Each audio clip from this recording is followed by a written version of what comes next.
the Nostalgia Critic guy, remember? So you don't have to. Well, this is what Rudolph couldn't join. I say he fucking lucked out.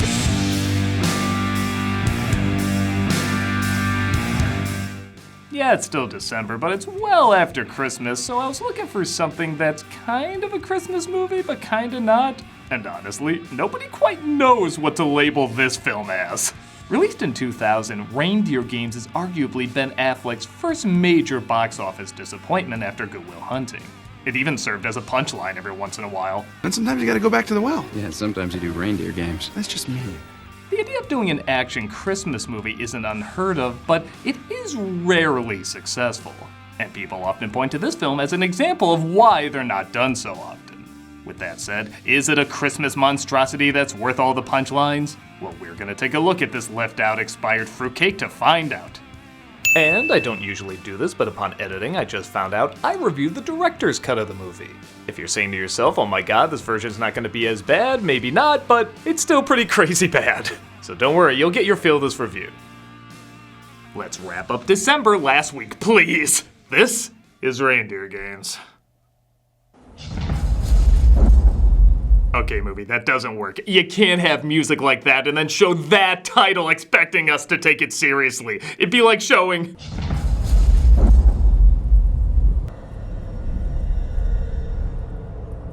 the usual image I expect when somebody watches Surviving Christmas. Honestly, this is one hell of a great opening, as several people dressed as Santa are shot, set ablaze, or killed in some sort of creative way. Too bad the text version of As You Know shortly follows. Granted, this is a 2000s movie. It's kind of like Barney doing a Chinese accent. They didn't know it was awful yet.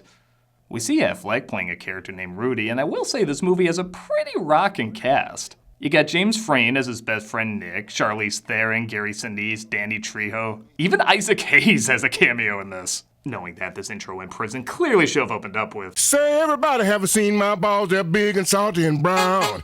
I'll say this, for as many people debate whether or not Die Hard is a Christmas movie, there is no debate with this one. They open with burning Santas, humming White Christmas, and the first thing he wants to do when he gets out is drink hot chocolate. Go out and get myself a mug of hot chocolate. Pecan pie, right? That's right. A piece of pecan pie. Couldn't even do apple pie. This review will be 100% references. Nick is excited to see Ashley, who's been writing to him on the outside, but Rudy isn't convinced she's the one in the pictures being sent. Maybe I should take her. Spend a day or two with her. Maybe a night or two? Yeah, whatever it takes. Just make sure you're getting the right merchandise, you know? Like most Affleck movies, I'm always seesawing in between these two options. All I want, make it back to Sydney, sit down for Christmas dinner, watch some ball games with my old man. Have some alfalfa for the rabbits in Montana after seeing my daughter Shawshank ending. After being served cabbage jello, one of the cellmates, played by Isaac Hayes, sees roaches in the gelatin and reacts accordingly? Monsters. In the gelatin! There are monsters! In the gelatin! I don't know, have you had jello since being a kid? I can buy that being a new flavor. Son of a bitch! Okay, I'll give this movie credit. This is the weirdest reason to start a prison riot I've seen. One of the prisoners, though, thinks Rudy ratted him out, and I know you'll be shocked by this. Nick gets killed. Hold on. No, Ashley, I couldn't be there. And yes, it is just 2 days from retirement. This man and I are out of here in 2 days. If even Last Action Hero is mocking this cliche, it might be time to retire it. In 2 days. Oh no! God! Nick! Sounds like Taz getting nailed in the nuts. Rudy is eventually released and sees Ashley, played by Charlize Theron, waiting for Nick. Nobody notified her he was dead, huh? Makes sense, he left no clues he had any connection to her. I love this moment because you know Rudy is thinking of Nick reading the letter to Ashley, but it sounds like he's remembering Nick having a hard-on for him. All that gets me through the day is to close my eyes and imagine holding you, kissing you, touching you. I just didn't have the heart to tell him I already have someone in my life. Rudy gets off the bus and, you guessed it, pretends to be Nick. I'm Nick. I'm instantly gonna hate this guy throughout the rest of the movie. First off, how did this happen where she never sees this dude? There's no visiting? Second, what a creepy psycho fuck. He was literally joking about dating her, and he was eyeing her picture constantly. Now he's stealing a dead man's love to quote-unquote spare her feelings? This guy doesn't have a spot in hell. He has a 3-bedroom condo with a 24/7 ball stabber. How's your coffee? It tastes like lies. I thought you said you had curly hair. It's very curly. When it gets long, it's really curly. This is funny. Makes me totally forget this is awful. Do that again. What? Smile like that. God, I have been dreaming about that smile. You sure this isn't a Christmas horror film? I can't believe we're actually following this guy. Why are you writing to a guy so calm you don't even know? She eventually reveals why she started writing to Nick, in the first place. I never wanted to get to know me, who I am inside. I just wanted to get inside. But you, I feel I can trust. You're both idiots. You're both awful idiots. A guy like you, Nick, is gonna have to work to get to know me some other way. Oh, will that chisel at my conscience? Nope. Guilt be damned. Jingle balls away. We are not leaving that motel room till after New Year's. She buys him a ton of stuff. They plan their holiday vacation together. And aside from this one scene where he reassures himself he's gonna break this woman's heart after the holidays, he's fine with all of it. When I get back in that room, you better be wearing nothing but a candy cane. I should have raised people who sacrifice their lives for me more often. I've got a girl. You're like 5 scenes too late, ma'am. Some thugs enter the room, also thinking Rudy is Nick, and they're led by Gabriel, played by Gary Sinise. You don't know me. Oh, I know you. I know you real well. Granted, pictures are replaced with smoke signals in this universe, but I still know you very well. Ashley gets captured too, and it's revealed that Gabriel is her brother. Rudy finally comes clean with who he really is, and to the movie's credit, it does point out what a dickhole dumbass he is. You were saying you were, Yeah. so you could get with my sister. Yeah. And you think telling me that's gonna help your cause? Strike him, Centurion, very wuffwy! I guess nobody believes he's not Nick. They quote the title of the movie like it's gonna be a thing. Don't play no reindeer games with me. But do you recall the most famous Christmas flop of all? And they say they want him to help rob a casino, which they think he worked at. You set him up. No. When'd you decide to do it, Ash? After which one of his letters? What, the 40th? The 50th? Yes, Ashley, you're a horrible human being, the guy who stole a girlfriend from a dead man said. I never worked at a casino. It turns out she did say he'd be able to help with the job, and when they try to kill him for refusing to help, he finally gives in. Nick, I love you. She said she loves you. Say something.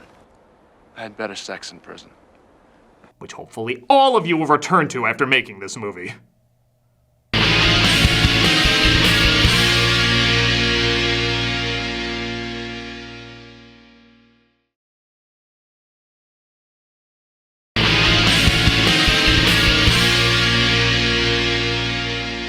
So in order to give all the info they want, he first demands some hot chocolate and pecan fucking pie. And some pecan fucking pie. It's only because we're still near Christmas that line is kinda badass. And they give into his kindergarten demands.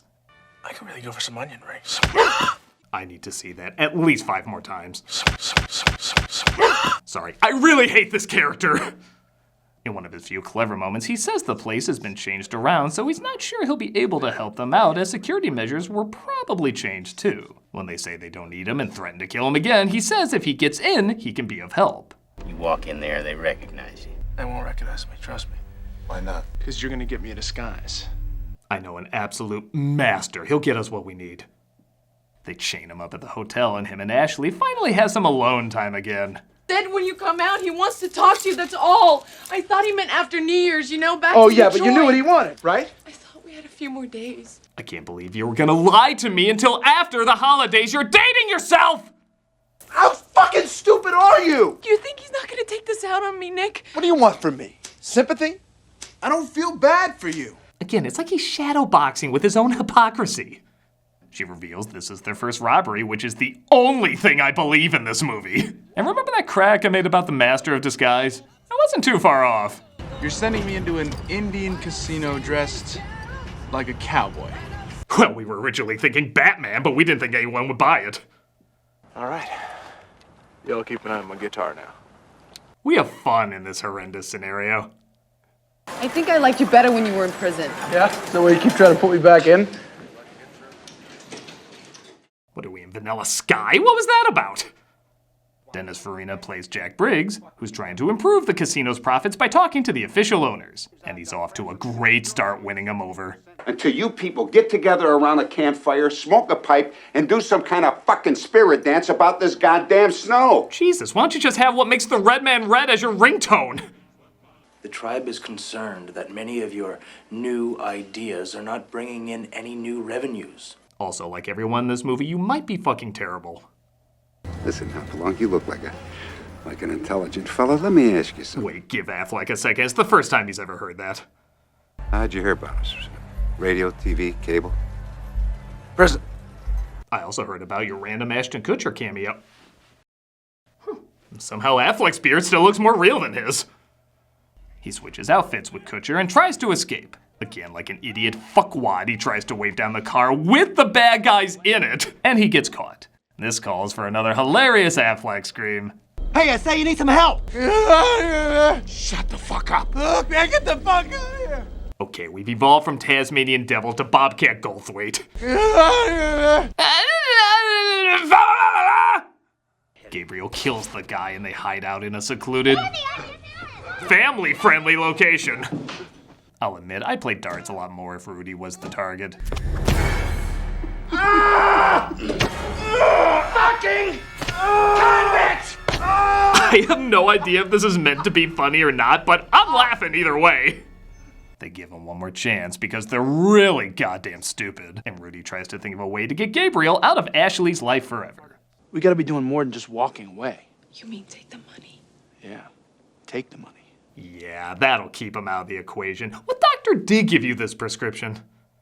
Rudy uses the ends of one of the darts thrown at him as a screwdriver to get out of his restraints. I refuse to believe this character's smart enough to do that. And the film delivers a pretty big twist. Ashley has been the mastermind the whole time, and she's Gabriel's lover, not sister. He wants to help now. He wants to rob it. He wants to rob you.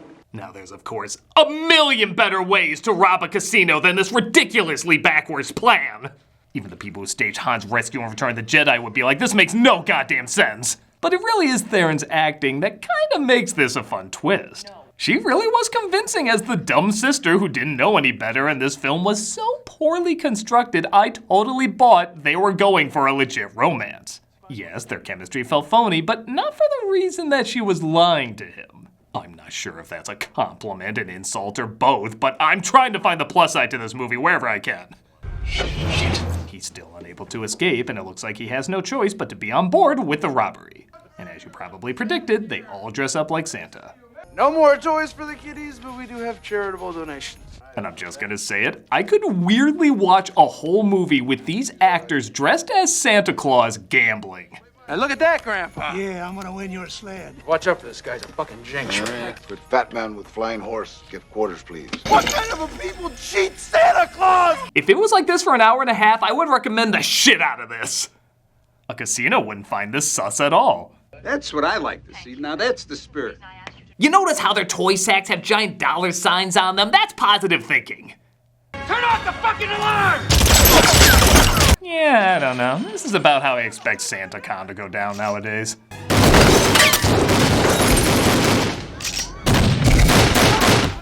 I'll admit, I'm a simple man. Seeing a shootout where everybody is dressed as Santa Claus is pretty entertaining to me. I also give Affleck a lot of credit for how he plays this scene. Jack Briggs is told Rudy is Nick Cassidy. Rudy knows how this is gonna go down, and without saying a word, he gives the funniest reaction.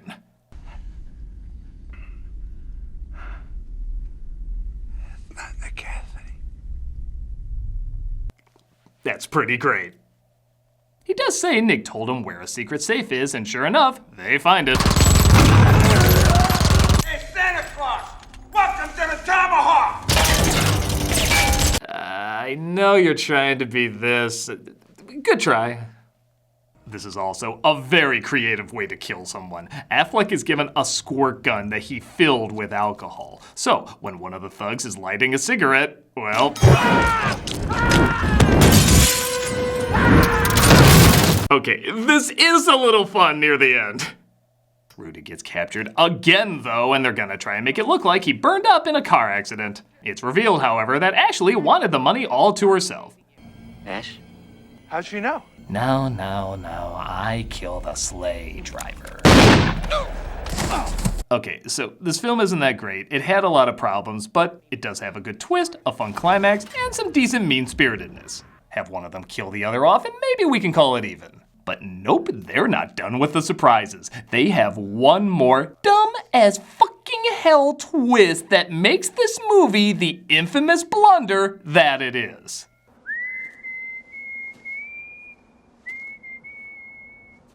Oh my God, are you serious? Nick is alive and was planning this from the very beginning. This is when you drunk dial Rise of Skywalker and say, you know, baby, maybe your ending made more sense than I thought. Paid the Alamo 100 to put the shiv in me. He's a lifer, No, man. no, I don't care. I don't care. There is nothing you can say that can win me over. This is one of the stupidest twists I've ever seen in anything.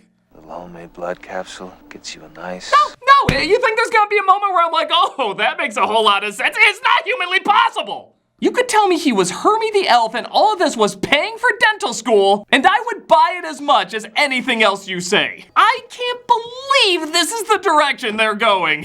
What do you think's could have gone wrong? Huh? 1,000. You think we don't know what a long shot is? There's long shot and then there's fucking black magic. One is rare and the other is completely impossible. It goes without saying, if you think about this plan for even a millisecond, your brain will punch you with its dick, so let's just get to the stupid finale. Rudy escapes and hotwires the car, literally in this case, and he runs them both over. We can split the money, huh? Wow, I'm shocked anything went wrong in this extremely foolproof plan. He lets the truck go over the cliff too, and he takes the money, returning it back to its rightful putting it in random mailboxes. I don't know, everybody's crazy in this. He goes home to have the Merry Christmas he's always been talking about. Would have loved to hear him explain that burnt, blood-stained Santa suit he kept on the whole evening. And that about does it. I'll say this, that is one uniquely bad Christmas movie. The sad thing is, I could see this being reworked into something positive. Had this been written as, say, a sleazy, dark comedy where everyone is supposed to be comedically unlikable, this could have been a pretty fun flick. Going the action/dramatic route, though, makes it a so bad it's good movie. But with that said, it is a so bad it's good movie. It always kept my attention, it entertained me, I was always floored with the choices the characters made. So in a bizarre way, I guess I am kinda recommending it. If only to see a Christmas flick where you're constantly shouting, oh my God, you won't believe this crazy Affleck Christmas movie. Again, not much of a recommendation, but given the reputation it has, I think any recommendation is reasonably impressive. Thank you all for joining me again this December, and to celebrate the new year, maybe we should go back to an old director. I'm the Nostalgia Critic guy, remember? So you don't have to.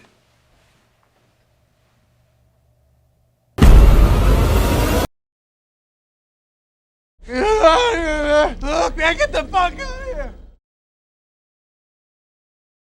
Hey, Doug Walker here doing the charity shout out. It's funny, I was getting up and I'm actually editing the review right now, and I just happened to put this shirt on, Ronald McDonald House. I'm like, why not? So the charity this week is the Ronald McDonald House. At the time this comes out, it's still going to be December. There's still time to really give to a lot of great charities, and we've done a few things with Ronald McDonald House before, and they're just a phenomenal charity. Every single time you drive by a McDonald's, you see a little thing there, hey, put extra change in here and so forth. It really does go to a fantastic cause. You know, they go, they give these little personal houses to, well, I mean, it's one giant building, but you know, like these personal spaces to sick kids and their families, and they look after them, and you know, they try to entertain them. We've been to these places, and the way they're designed are so phenomenal and it's just so cool, and they are just the nicest, sweetest people that look after just these wonderful families that are going through so much. And like I said, we've done a couple things with them because they've been so good, and we want to do, you know, several